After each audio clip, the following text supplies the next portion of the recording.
सैफ अली हल्ला प्रकरणी संजय राऊत यांनी प्रतिक्रिया दिली आहे। सैफ अली खानवरील हल्ला खरं म्हणजे मोदींना धक्का आहे, कारण 15 दिवसांपूर्वीच सैफ अली खान हा सहकुटुंब मोदींच्या भेटीला गेला होता। पंतप्रधानांनी त्याच्या कुटुंबाबरोबर 1 तास घालवला होता आणि त्यानंतर सैफवर हल्ला झालाय असं राऊत म्हणाले। दरम्यान शरद पवार गटाच्या खासदार सुप्रिया सुळेंनी या प्रकरणात माहिती घेतली आहे। सुप्रिया सुळेंनी करिश्मा कपूरशी फोनवरून चर्चा केल्याचं कळतंय। मुंबईत कायदा सुव्यवस्थेचे धिंडवडे निघालेत असा प्रश्न खासदार वर्षा गायकवाड यांनी देखील उपस्थित केलाय। व्हीआयपी भागामध्ये हल्ला होतोच कसा असं म्हणत मुंबई सुरक्षित राहिलेली नाही असं देखील गायकवाड म्हणालेत।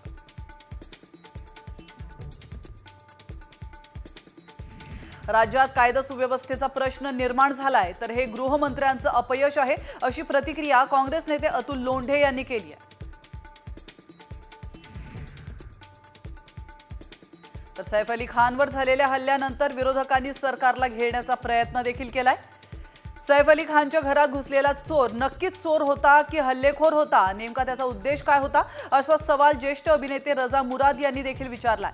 तर दिवस रात्र सुरक्षा तरीही इमारतीच्या 12व्या मजल्यावर चोर येतोच कसा असंही रजा मुराद यांनी म्हटलंय।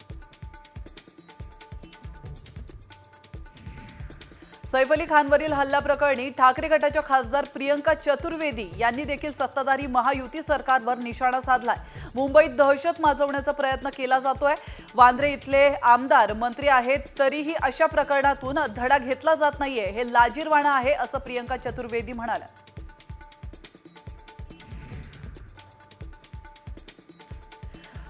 अदानी ग्रुप विरोधात कथित घोटाळ्याच्या रिपोर्ट म्हणून आणून चर्चेमध्ये असणाऱ्या हिंडनबर्ग रिसर्चचे संस्थापक यांनी त्यांची कंपनी बंद करण्याचा निर्णय घेतलाय।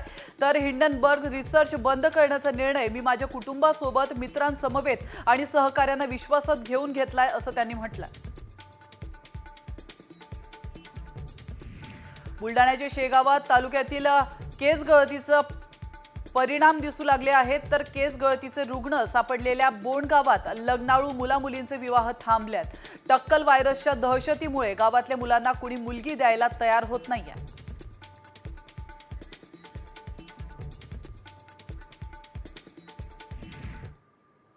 आणि आता एक महत्त्वाची बातमी समोर येते। लाडक्या बहिणींना पुढील हप्त्यासाठी वाट पाहावी लागणार आहे, कारण जानेवारीच्या हप्त्याबाबत अजून सरकारचा निर्णय झालेला नसल्याची माहिती सूत्रांनी दिली आहे। या क्षणाची महत्त्वाची बातमी लाडक्या बहिणींसाठी, राज्य मंत्रिमंडळाच्या बैठकीत हप्ता देण्यासंदर्भात निर्णय घेतला जातो, मात्र अजून देखील हा निर्णय झालेला नाहीये। याशिवाय आता 2100 रुपये मिळणार की 1500 रुपये मिळणार या संदर्भात महिलांमध्ये संभ्रम निर्माण झालाय।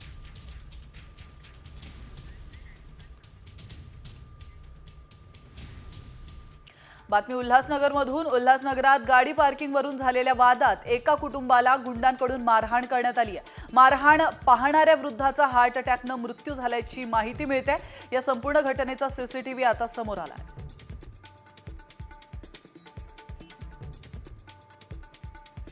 इस्रोने अवकाशात स्पेडेक्स मिशन यशस्वी करून दाखवलंय।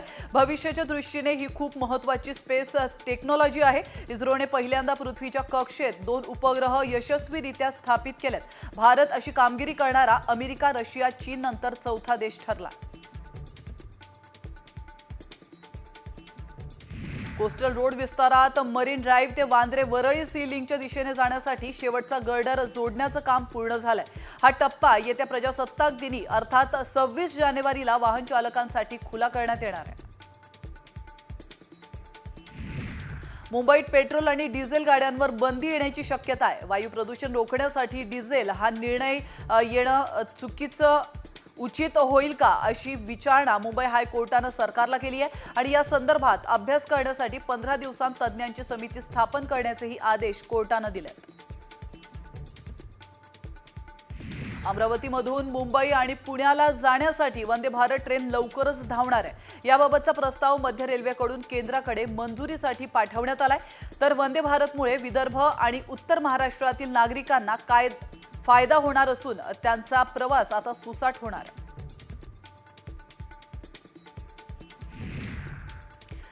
स्लीपर वंदे भारत ट्रेनची चाचणी देशातील विविध भागांमध्ये घेतली जाते आणि यातच पहिली स्लीपर वंदे भारत मुंबईमध्ये दाखल झाली आहे। याच पार्श्वभूमीवर अहमदाबाद ते मुंबई सेंट्रल या मार्गावर स्लीपर वंदे भारत ट्रेनची चाचणी घेण्यात आली आहे। ही चाचणी यशस्वी ठरल्याचं सांगितलं जात आहे। भायखळ्यातील राणीच्या बागेमध्ये पार्किंग शुल्कात थेट 4 पट वाढ करण्याचा निर्णय पालिका प्रशासनाने घेतलाय।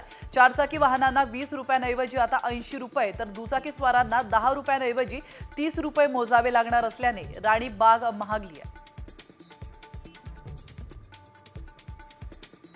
नागपूरसह राज्यातील 6 जिल्हा परिषद आणि 44 पंचायत समितींचा कार्यकाळ संपणार आहे। यामुळे आता प्रशासक नेमले जाणार आहेत। 16 जानेवारी रोजी वाशिम, अकोला, नंदुरबार, धुळे तर 17 तारखेला नागपूर, पालघर जिल्हा परिषदेचा आणि पंचायत समितीचा कार्यकाळ संपुष्टात येणार। सांगलीमध्ये शांतिनिकेतन लोक विद्यापीठाच्या कलाग्राम उत्सवाअंतर्गत रांगोळी प्रदर्शन पार पडलंय। या प्रदर्शनात महाराष्ट्राची ग्रामीण संस्कृती दर्शवणाऱ्या रांगोळ्या साकारण्यात आल्याचं पाहायला मिळालं होतं। तर विविध विषयांवर रांगोळ्या या निमित्ताने काढण्यात आल्यात। बुलढाण्यात एका शेतकऱ्याने गायीने जन्माला घातलेल्या वासराचा अर्थात सर्जाचा पहिला वाढदिवस धूमधडाक्यात साजरा केलाय। केक कापून संपूर्ण गावाला गोड जेवणावळ देखील घातली आहे।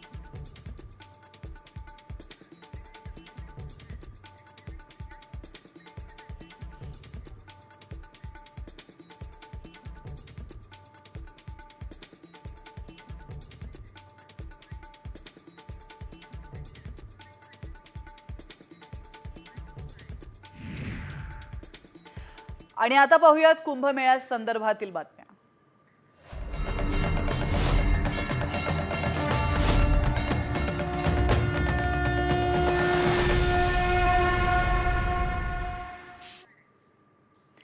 तर कुंभमेळ्यात आपल्या वेगळेपणामुळे अनेक साधू संत महंत लक्ष वेधून घेत आहेत। यातच आता कबूतर बाबांची भर पडली आहे। गेल्या 9 वर्षांपासून एक कबूतर या बाबांच्या डोक्यावर घरटं करून आहे आणि या कबूतर बाबांची सध्या सोशल मीडियावर जोरदार चर्चा सुरू आहे। आपण या दृश्यांच्या माध्यमातून पाहू शकतो। महंत राजापुरी महाराज असं या कबूतर बाबांचं नाव आहे। ते राजस्थानच्या चित्तोडगडचे असून जुना आखाड्याचे ते महंत आहेत। तर अनेक भाविक या कबूतर बाबांचं दर्शन आणि आशीर्वाद घेण्यासाठी गर्दी करतात। प्राणी सेवा हाच मोठा धर्म असल्याचं या बाबांचं म्हणणं आहे।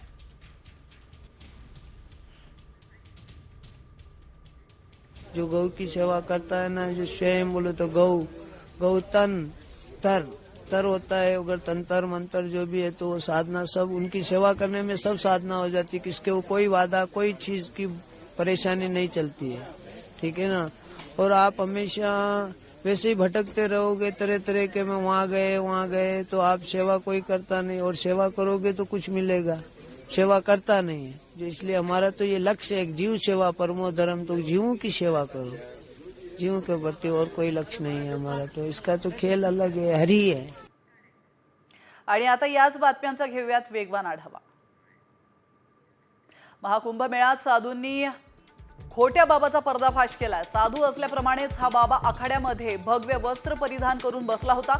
डोक्याला भस्म लावून साधना करत असतानाच काही साधूंना त्याच्यावर संशय आला आणि याची झडती घेतली। त्यावेळी हा साधू खोटा असल्याचा बनाव उघड झालाय। तर देशाच्या कानाकोपऱ्यातून हजारो संत, महात्मे आणि धर्मगुरू प्रयागराजमध्ये दाखल झालेत। मात्र काटेरी बाबा हे भक्तांमध्ये विशेष आकर्षणाचं केंद्रबिंदू ठरतायत। हा अनोखा बाबा रस्त्याच्या कडेला काट्यांच्या बिछाण्यावर झोपून भक्तांना दर्शन देतोय आणि कडाक्याच्या थंडीत स्वतःला गोधडी किंवा रजाईने झाकण्याऐवजी अंगावर काट्यांचं पांघरून घालतोय। छत्रपती उदयनराजे भोसले यांच्या पत्नी छत्रपती दमयंती राजे भोसले या सध्या सुरू असलेल्या महाकुंभ मेळ्यामध्ये सहभागी झाल्यात। महाकुंभ मेळ्याच्या शाही स्नानाच्या दिवशी छत्रपती दमयंती राजे या महंत यांच्यासोबत रथावर बसून जात होत्या। तेव्हा दमयंती राजे भोसलेंना पाहण्यासाठी मोठी गर्दी जमा झाल्याचं पाहायला मिळालं। जय महादेव।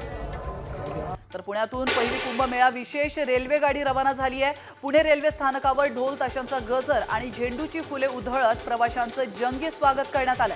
यावेळी कुंभमेळ्याला जाणाऱ्या प्रवाशांचा उत्साह ओसंडून वाहताना पाहायला मिळत होता।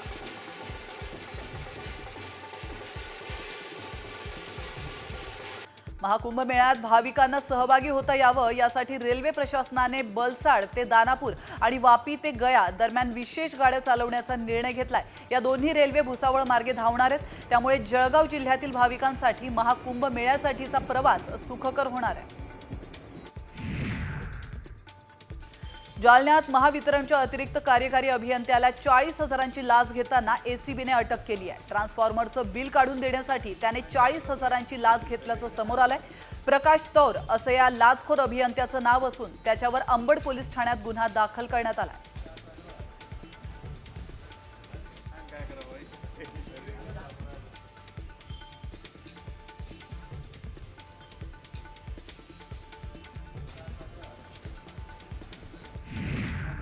संभाजीनगरात कामावरून परतणाऱ्या मजुराच्या मांजामुळे गळा कापला गेलेला आहे, तर आतापर्यंत संभाजीनगरात 40हून अधिक नागरिक मांजामुळे जखमी झालेत। जखमी मजुरांवर घाटी रुग्णालयात उपचार सुरू आहेत। नागपुरात नायलॉन मांजाने नागरिकांसह मुक्या पशुपक्ष्यांनाही दुखापत झाल्याचं समोर आलंय। विविध ठिकाणी सुमारे 15 पेक्षा जास्त पक्षी जखमी झालेत। यातील काही पक्ष्यांवर शस्त्रक्रिया देखील करण्यात आली आहे।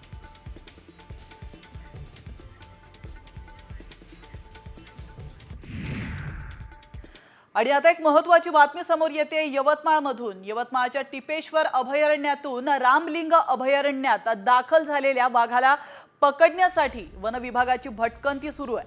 2 दिवसांपासून वाघाची शोध मोहीम सुरू असल्याचं आपण पाहतोय। दरम्यान या वाघाला पकडण्यासाठी 7 पथकं तैनात करण्यात आली आहेत। वाघाचे ठसे मिळत नसल्यानं वाघाचा संचार नेमका कोणत्या भागात आहे याचा अंदाज काढणं कठीण झालंय। तर या क्षणाची महत्त्वाची बातमी आपण पाहतोय। यवतमाळच्या टिपेश्वर अभयारण्यातून रामलिंग अभयारण्यामध्ये दाखल झालेल्या वाघाला पकडण्यासाठी आता वन विभागाची भटकंती सुरूच असल्याचं आपण पाहू शकतो। महत्त्वाचं म्हणजे या वाघाचे ठसे कुठेच दिसत नसल्यामुळे त्याला शोधणं अतिशय अवघड झालंय।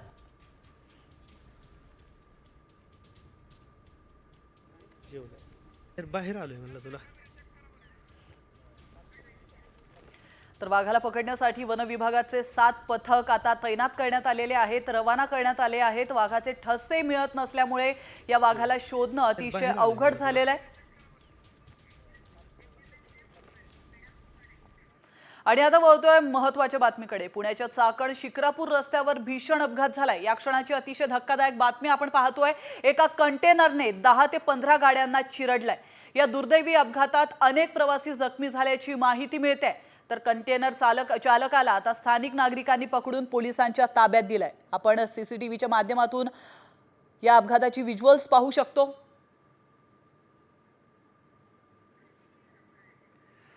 तर या अपघाताचा सीसीटीव्ही आता समोर आलेला आहे आणि कशा प्रकारे हा अपघात झालाय हे आपण या दृश्यांच्या माध्यमातून पाहू शकतो। पुण्याच्या चाकण शिक्रापूर रस्त्यावरचा हा अपघात आहे। एका कंटेनरने 10 ते 15 गाड्यांना चिरडल्याचं आपण या दृश्यांच्या माध्यमातून पाहू शकतो। या दुर्दैवी अपघातात अनेक प्रवासी जखमी झाल्याची माहिती मिळते। तर कंटेनर चालकाला स्थानिक नागरिकांनी पकडून मात्र पोलिसांच्या ताब्यात दिलाय। तर या क्षणाची महत्त्वाची अपडेट आपण पाहतोय पुण्यातून। पुण्यामध्ये अतिशय धक्कादायक अशी ही दृश्य समोर येत आहेत। भीषण असा अपघात झालेला आहे। भलं मोठं कंटेनर गाड्यांना चिरडत पुढे निघून गेल्याचं आपण या दृश्यांच्या माध्यमातून पाहू शकतो। पुण्याच्या चाकण शिक्रापूर रस्त्यावर हा भीषण अपघात झालाय आणि याविषयी अधिक माहिती देण्यासाठी आपले प्रतिनिधी अक्षय बडवे फोन लाईनवरून आपल्यासोबत जोडले गेलेत। अक्षय, पुण्यामध्ये अतिशय धक्कादायक आणि भीषण असा अपघात झालेला आहे, नेमकं या ठिकाणी काय घडलंय?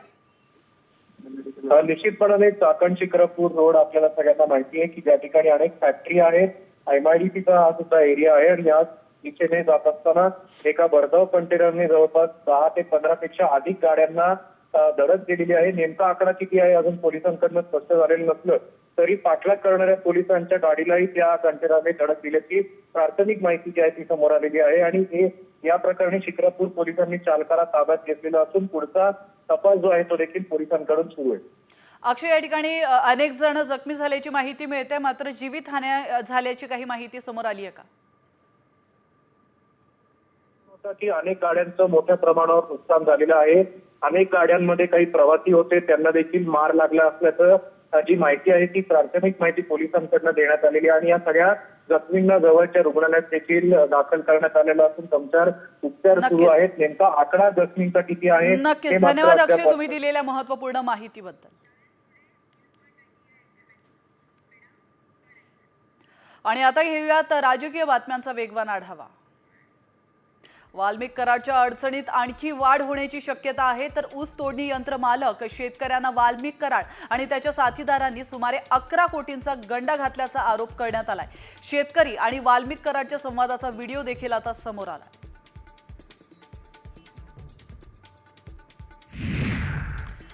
सरपंच संतोष देशमुख हत्ये प्रकरणातला फरार आरोपी कृष्णा आंधळे नाशिकमध्ये असल्याची चर्चा आहे. कृष्णा आंधळेचे फोटो सोशल मीडियावर व्हायरल झालेत.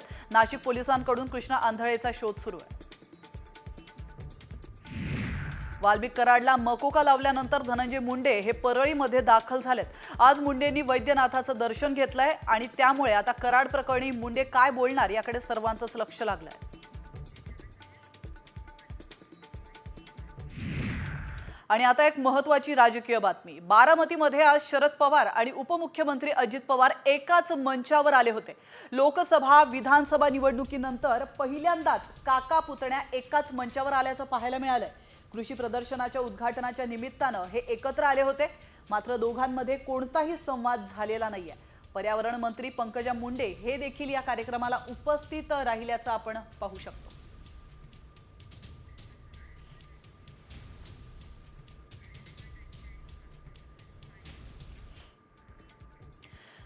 बातमी बारामतीतून. बारामतीच्या कार्यक्रमात आणखी एक वेगळं चित्र पाहायला मिळालंय. नणंद आणि भाऊजाई एकमेकांचे शेजारी बसलेल्या दिसल्यात. अजित पवारांच्या पत्नी सुनेत्रा पवार आणि सुप्रिया सुळे एकमेकांचे शेजारी बसल्या होत्या.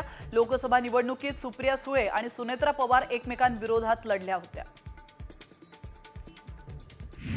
नागपूर अत्याचार घटनेवरून संजय राऊतांनी मुख्यमंत्री फडणवीसांवर निशाणा साधलाय. नागपूर मुख्यमंत्र्यांचं गाव आहे आणि त्याच नागपुरात 100 महिलांवर अत्याचार होईपर्यंत पोलीस काय करत होते असा सवाल खासदार संजय राऊतांनी उपस्थित केला.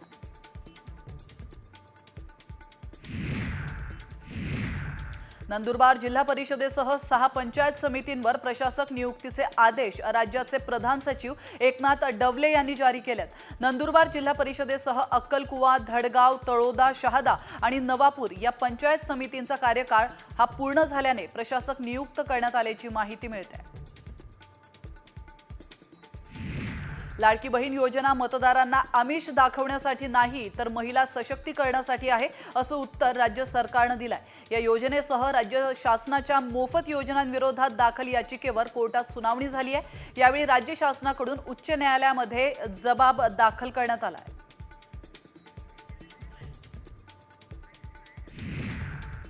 आणि आता एक महत्त्वाची बातमी समोर येते. धगधग गर्ल माधुरी दीक्षितने संक्रांतीच्या मुहूर्तावर नवीन आलिशान अशी सुपर कार खरेदी केली आहे. सध्या माधुरीच्या या कारची प्रचंड चर्चा होते. माधुरी दीक्षित आणि तिचे पती श्रीराम नेने यांनी फेरारी 296 GT ही महागडी आलिशान गाडी खरेदी केली आहे. त्याचे हे व्हिज्युअल्स देखील समोर आलेले आहेत, ज्याची किंमत ऐकूनच तुम्ही चाट पडाल, कारण या कारची किंमत आहे 6 कोटींपेक्षाही जास्त. माधुरीने फेरारी खरेदी केल्याचा हा व्हिडिओ सध्या सोशल मीडियावर मोठ्या प्रमाणात व्हायरल होतोय. माधुरीकडे स्पोर्ट्स कार पासून ते मर्सिडीज पर्यंत सर्व प्रकारच्या कार्स आहेत. माधुरीकडे मर्सिडीज मेबॅच S560 ही देखील कार आहे आणि ज्याची किंमत 2.5 कोटी असल्याचं बोललं जात आहे. तर Mercedes S class 450, Skoda Octavia, VRS, Innova Crysta, range rover अशा लक्झरी कार्स, त्याचप्रमाणे काही स्पोर्ट्स कारही माधुरीकडे असल्याचं बोललं जात आहे.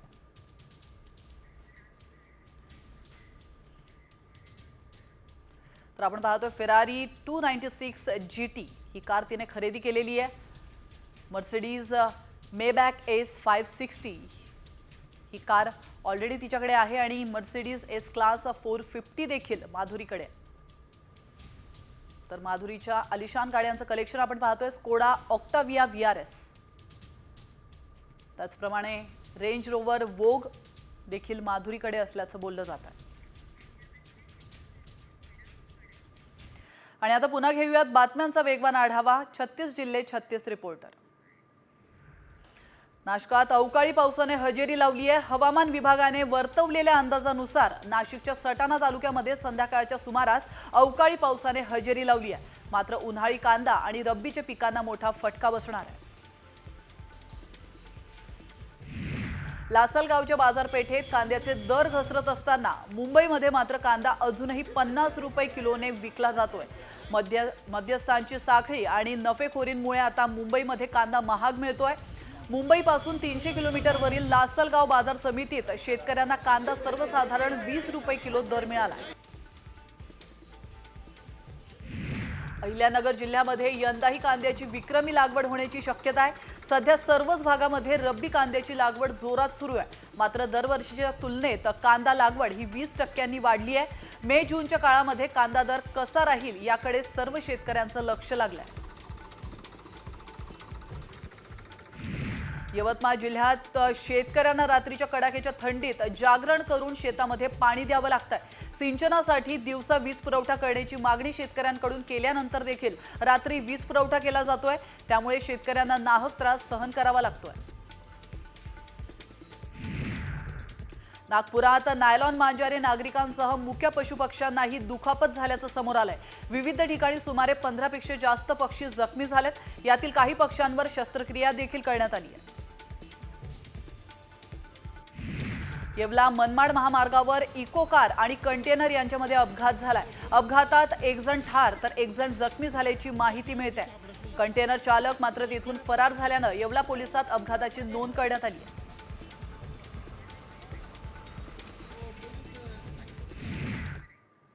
आणि आता तुमच्यासाठी अत्यंत महत्त्वाची बातमी आहे। तुम्ही ऑनलाईन खाद्यपदार्थ मागवत असाल तर सावधान, नाहीतर ऑनलाईन डिलिव्हरीच्या नावाखाली तुमच्या घराची रेकी करून दरोडा घातलाच म्हणून समजा।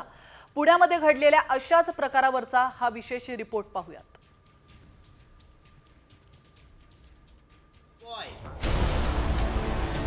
आधी रेकी मग घरफोडी,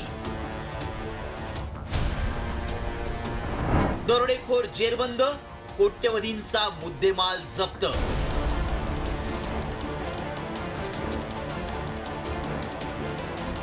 तुमच्या एका क्लिकवर चमचमीत खाद्यपदार्थ थेट तुमच्या दारात येतात। मात्र हे खाद्यपदार्थ घेऊन येणारा खरोखर डिलिव्हरी बॉय आहे का की लुटारू आहे याची खात्री करा। कारण पुण्यात झोमॅटो बॉयचा युनिफॉर्म घालून घरांची रेकी करत घरफोडी करून कोट्यवधींची लूट करणारी टोळी पोलिसांनी जेरबंद केली आहे। तब्बल 86 तोळे सोनं, 3.5 किलो चांदी, 2 पिस्टल आणि जवळपास 150 हिरे। पुणे पोलिसांनी या वर्षातील सर्वाधिक चांगली कामगिरी आत्तापर्यंत केली असं म्हणलं तर चुकीचं ठरणार नाही। तर हे सगळे सोन्याचे दागिने, त्याशिवाय झोमॅटोचे कपडे हे जर आपण पाहिले तर याच्यावरनं आपल्याला निश्चित कळेल की हा मुद्देमाल जो आहे तो जवळपास कोटी रुपयांचा आहे। झोमॅटो बॉय असल्याचं भासून रेकी करणाऱ्या आणि त्यानंतर घरफोडी करणाऱ्या टोळीनं पुण्यात धुमाकूळ घातला होता। या टोळीनं पुण्यात तब्बल 13 घरफोड्या केल्याचं समोर आलं। घरफोडी केल्यानंतर पोलिसांना कुठलाही धागादोरा मिळू नये म्हणून ही टोळी विशेष काळजी घ्यायची। मात्र पुण्यातील घरफोड्यांचा तपास करताना पोलिसांनी तब्बल 3000 सीसीटीव्ही तपासले आणि त्यात घरफोडीचे धागेदोरे सापडले। त्यातूनच गणेश काठेवाडे, सुरेश पवार यांच्या मुसक्या आवळल्या। इतकंच नाही तर सोनं विक्री करणारा व्यावसायिक अजय राजपूत यालाही पोलिसांनी जेरबंद केलंय। त्यानंतर पोलिसी खाक्या दाखवताच आरोपी पोपटासारखे बोलायला लागले। हा जो आरोपी होता हा झोमॅटोमध्ये 1-2 महिन्यासाठी कामास होता, नंतर त्याने ते काम सोडलेलं होतं। पण झोमॅटोच्या ह्या वस्तू वापरून तो झोमॅटोवाला हे असं दाखवून बऱ्याच ठिकाणी जायचा, तिथं रेखी करून घ्यायचा त्या एरियाची आणि नंतर ह्या सगळ्या चोऱ्या करायचा। त्याचबरोबर ह्याच्यासाठी तो वेगळ्या वेगळ्या कॅप्स वापरायचा, विग वापरायचा, अशा गोष्टी वापरायचा की ज्यामुळे सीसीटीव्ही फुटेजमध्ये त्याची ओळख पटकन मिळू नये। त्याचबरोबर गुन्ह्याच्या ठिकाणापासूनही तो असं गल्लीबोळाच्या रस्त्याने जायचा की जिथे सीसीटीव्ही फुटेजमध्ये तो येणार नाही। अशा प्रकारे त्याची मोडस पण होती ह्या सगळ्या गोष्टी करण्याची। पुण्यात झालेल्या घरफोड्यांमधून पोलिसांनी तब्बल 86 तोळे सोन्यासह कोट्यवधींचा मुद्देमाल जप्त केलाय। यामध्ये नेमक्या कोणत्या वस्तू आहेत पाहूयात। 86 तोळे सोन्याचे दागिने, 150 हिरे, 3.5 किलो चांदीचे दागिने, 1 दुचाकी वाहन, 2 पिस्तूल, 5 जिवंत काडतुसं। पोलिसांनी मुसक्या आवळलेला आरोपी गणेश काठेवाडे हा मोक्का गुन्ह्यातून जामिनावर सुटलाय. त्याच्यावर पुणे शहर, ग्रामीण आणि पिंपरी चिंचवड भागात तब्बल 55 गंभीर गुन्ह्यांची नोंद आहे.